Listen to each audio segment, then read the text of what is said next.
ഇതുകൊണ്ട് നടക്കൂ. അങ്ങനെ നല്ലതുപോലെ ജീവിച്ചാ നാളെ പടച്ച റബ്ബിന്റെ മുമ്പിൽ നിന്റെ കൂട്ടുകാരൻ പറയുമല്ലാ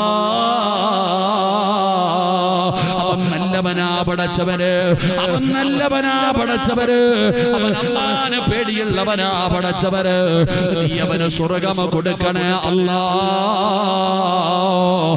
എന്ന് പറഞ്ഞു നിന്റെ ചങ്ങാതി നിനക്ക് വേണ്ടി സാക്ഷി പറയുകയാ. അല്ലാഹുവേ അങ്ങനെയുള്ള കൂട്ടുകാരിൽ ഞങ്ങളെ പെടുത്തണേ അല്ലാ. നല്ലവരുമായിട്ട് കൂട്ടുകൂടണം, നല്ല ചങ്ങാതിമാരുടെ കൂടെ നടക്കണം. കള്ളു കുടിക്കുന്ന, വ്യഭിചരിക്കുന്ന, മോശമായ സ്വഭാവങ്ങളുള്ളവർ അവരുമായിട്ട് നീ ഒഴിഞ്ഞു നടക്ക്. നല്ലവരുമായിട്ട് കൂട്ടുകൂട്. നാളെ നിന്റെ കൂട്ടുകാരൻ അള്ളാഹുവിനോട് പറയണം നീ നല്ലവനാ, നീ സ്വർഗം കൊടുക്കണേ അല്ലാ എന്ന് സാക്ഷി പറയാൻ ഒരു നല്ല കൂട്ടുകാരനെ തെരഞ്ഞെടുക്ക്. അള്ളാഹു നമ്മളെ ആ കൂട്ടത്തിൽ